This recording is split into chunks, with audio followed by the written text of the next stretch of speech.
Hello everyone, it's ShinySparky14 and welcome to Final Fantasy 1, commonly just called Final Fantasy because it's the first volume, and saying the 1 is kind of redundant on this title. But anyways, yeah, here's Final Fantasy 1, so let's go ahead and get this started. Now, before we actually start, let me just go ahead and say something. This is actually the anniversary edition of Final Fantasy 1. The original Final Fantasy 1 came out in 1987, 1990 in North America. But, you know, people say, yeah, 1987 is the real release date. So, that was 1987. Then they made another remake or something of Dawn of Souls, but I think they released an Origins version like in 02 or 03. They then released Final Fantasy 1 and 2 Dawn of Souls, which was an enhanced remake of the game in 2004 for the Game Boy Advance. Then they later decided to actually make an even better enhanced remake and release it for the PSP on, I think it was 2008, 2009, I don't remember exactly, but it was for the PSP, titled Final Fantasy 1 Anniversary Edition. Then they released the game for iOS about a year or two later for iOS, and this one, Final Fantasy Anniversary Edition. So this is the one I'm going to be playing on the iOS. Here it is, Final Fantasy Anniversary Edition. Let's go ahead and get started. So here we go. New game. Yes, proceed anyways. Okay, so when you make a new game here, you have to make 4 different classes based on 6 different available. These are your 6 different classes, okay? And yes, the story is not very heavy driven on this game because it's the first title. Yes, it's an enhanced remake, but the story is not crazy because, you know, you can even see that there's no actual defined characters in the game. You actually make them yourselves. But anyways, here are the 6 classes in this game: Warrior, Thief, Monk, Red Mage, White Mage, and Black Mage. So we're gonna need 4 of these. You cannot have more than one of the same class. It will not let you. So let's start about talking about Warrior. Warriors are perhaps the most consistent classes in the game, because can use a wide array of weapons and armor. They have a good combination of HP, strength, defense. They have a lot of, you know, armor capabilities, you know, a lot of good weapon choices, swords and stuff. Overall, very good classes to have, very good. I'm gonna go ahead and use one of these, why not? So you basically select it, and then you get to put confirm, and there you go. Now the next one. The next class is a Thief. Thief says, nimbly run circles around opponents. Okay, now, thieves are not so useful in this game. They're really not. They excel at evasion and luck and, you know, basically good agility like a thief should have. But they don't have very good, like, those stats are not very useful. You will see there's more consistent stats, you know, more stats that are of the core in Final Fantasy games, which is why thieves are really not liked too much. I'm gonna go ahead and skip that class because it's just not good. Next one is a Monk. A Monk specializes in bare-knuckled attacks. Okay. Monks are the strongest attack classes in the entire game. They're even stronger than warriors. An advantage of the Monks is that early on, or even more than half of the game, you do not have to equip a single weapon to a Monk. They will actually do more damage barehanded than by using a weapon. They also don't have a lot of armor, you know, choices and stuff. So it can kind of be a bad thing if, you know, not a lot of armor choice, but at the same time, you kind of save a lot of gil, a lot of money, you know. Gil is a currency in here, yeah. I should say that, okay, but so monks are very good. So there we go, monk. Now for the 3 mages. A good strategy is to get 2 classes from the top and 2 classes from the bottom. Anyways, okay, I'll talk about white mage first because they're more simple. White mages focus on white magic, basically healing and support, as, you know, it's saying right there. Support supported with white magic. There's really not much to say, but, you know, a lot of white magic spells. Black magic, on the other hand, damages opponents with black magic. There are also some buffs, you know, some support skills, you know, or magic, I should say. But most of them are about, you know, attacking the enemy. That's what a black mage does. The red mage focuses on both. Red mages can use both black and white magic. So there are a few exceptions though. There are some spells that red mages cannot learn that are exclusive to either the white mage or the black mage. So, you know, it's not to the extreme of, you know, of both a black and white mage, but in general you can say that, yeah, it excels in both. So a good strategy is to get a red mage and then get either the white mage or the black mage. So I'm going to go ahead and get a white mage. Confirm. And then for this one I'm going to go ahead and get a red mage. Why not? There we go. Now we have to name these characters. How should I name these? Okay, you know what? I'll name this first one by me, okay? I will put Shiny. Oh, no, not Shne, whatever that is. No, I didn't want to... Oh, wait, how do you... Oh, I meant erase, not back. Alrighty, sorry about the slight technical difficulty. Let's go ahead and just re-put our name. Why not? S-H-I-N and Y. But yeah, as I was saying, I think there's going to be black bars on the sides because my capture card just for some reason cannot stretch high definition. It can't.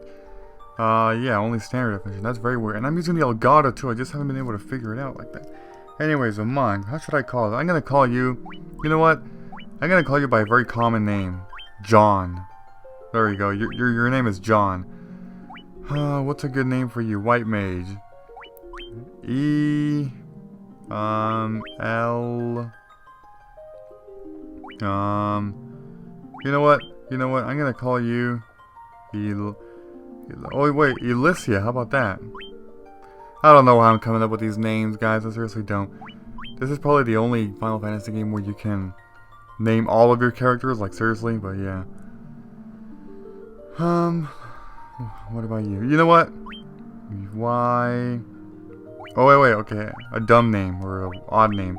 I'm gonna call you Yugi. Oh, man. Yugi, okay.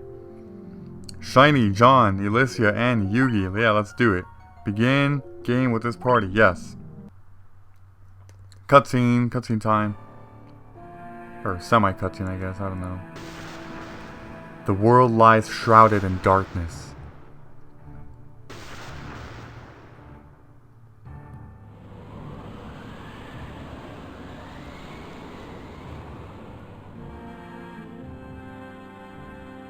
The winds die.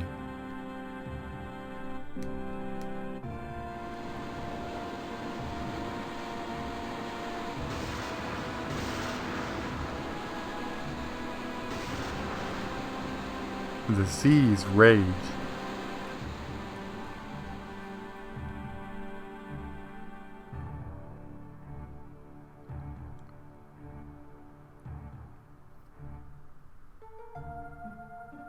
The earth decays.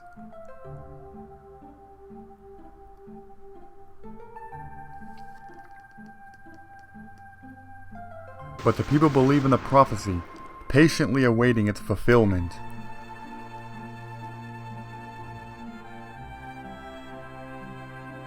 When darkness veils the world, 4 warriors of light shall come.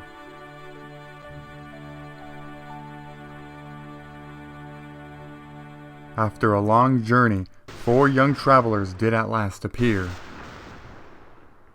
And in the hand of each was clutched a crystal.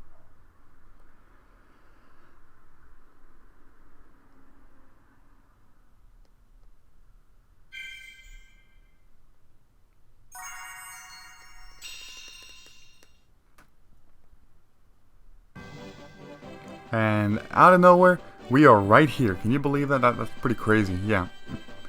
So again, the game is not heavy on story, as you can see. We just randomly showed up here, like, out of nowhere. We're huge compared to this town, but we're going to be exploring that in the next part. We're not going to end the part yet, though. I'm going to keep all these videos under 15 minutes, anywhere between 10 and 15 minutes.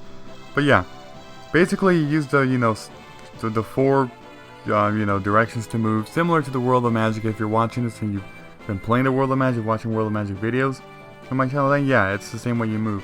But let's go ahead and do the menu. For the menu, you want to tap the bottom right of the screen where you see the status, basically. You see the HP and MP counts of each of your characters. You can tap it and it'll bring up this menu right here. Shiny, John, Elysia, Yugi. So basically you see the main status. You see their class, you see their level, you see their HP amount, and you see their MP amount. As you can see, Shiny and John have no MP because they're not going to be using it right now. Whereas the mages do have some MP, a little bit, okay?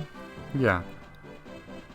Alright, so let's talk about the other stuff. So right below that you see where it says world map. That will basically tell you in the places that you are in. For example, right now we're in the world map, that's why. Then you see 4 empty crystals. I guess, yeah, we have 4 crystals, but we have to like activate them or something. That's kind of the story of this game. Yeah. Then at the bottom you see time. It says time 0:01, so we played for that much time. Creating your characters, I think, does not count as your time. It started from the cutscene. So we played for 1 minute. Gil 500. Yeah, Gil is the name of the currency of this game, okay? It's not gold, it's not money, it's not bucks, it's not Chuck E. Cheese tokens. No, it's Gil. Okay, Gil 500. That's what we have. Alright. Now, you can, of course, close it like that, you know. And if you bring it back up, you can save down at the bottom, but I'm not going to save right now. Instead, over here at the top, we have items. As you can see, we have, if you put sort, it will automatically sort your items, but we have none, so you can't really see that. Key items, we have none either, so we have nothing. Now, tapping close will take you away from the entire menu and will bring you up to your character control. If you tap back, it just takes you back one, so it's better to tap back instead of close and then bring up the menu again. Anyways, magic. Magic, you will basically see that there is magic all the way from level 1 to level 8 magic, okay? As you can see, none of our characters have it. Yeah, you can scroll through characters right here quickly by just tapping the arrows on the sides, as you can see. Arrow scrolls to characters. Now, as you can see, not even our mages have magic yet, so you're thinking, what the hell, really? Yeah, we'll have to do something about that soon. Anyways, equipment. For equipment, you can basically see the stuff that our characters have equipped. Right here we have a small knife. You know, you can see it. Helmet, gloves, shield, nothing, and armor, just clothes. All through all our characters. I don't know why you're wearing a freaking staff. Let's go ahead and remove that. To remove that, simply go to remove, and then come over here and then tap it, and it's removed. Again, keep your monks, you know, barehanded for now. They'll do much more damage like that. So there's clothes, yeah, again. Staff clothes, you're good like that. Knife clothes, okay, whatever. I could give you a staff, but I think you're good with a knife. Okay. Now status. In the status menu, you can basically see everything. As you can see the HP, the MP, the magic level 0, current experience 0, next level you need 14 experience. And you can see the 5 equipments: weapon, shield, helmet, armor, gloves, nothing. Then over there on the right side, strength 10, agility 8, intelligence 1, stamina 15, luck 8, attack accuracy, defense evasion. So those are basically all the stats that determine damage, you know, stuff like that. We'll talk more about them later. Man, you can basically see through all your characters. I'm not gonna, you know, talk detailed about all this, but there you go. You can see all of the stats for everybody. As you can see, their stats depend on what class they are. Then formation. You can basically just change, you know, look at that. See that? Just change the order. Overall, it's not too important because it's turn-based, the game, you know. So, whatever, but there you go. Then configuration, the last thing. Selection, default. Always go to first option on list. Go to option chosen most recently. I'll just go ahead and do default. Basically, it's on the menu bar when fighting. Message speed. I'm going to do this the fastest, just so, you know, we don't lag here with time. And then there's a bestiary in this game, but we have none. A total of 203 enemies are going to be appearing in this game. And yeah, so that's basically it. We're done for this part, so yeah. Alright, goodbye everybody, and until next time.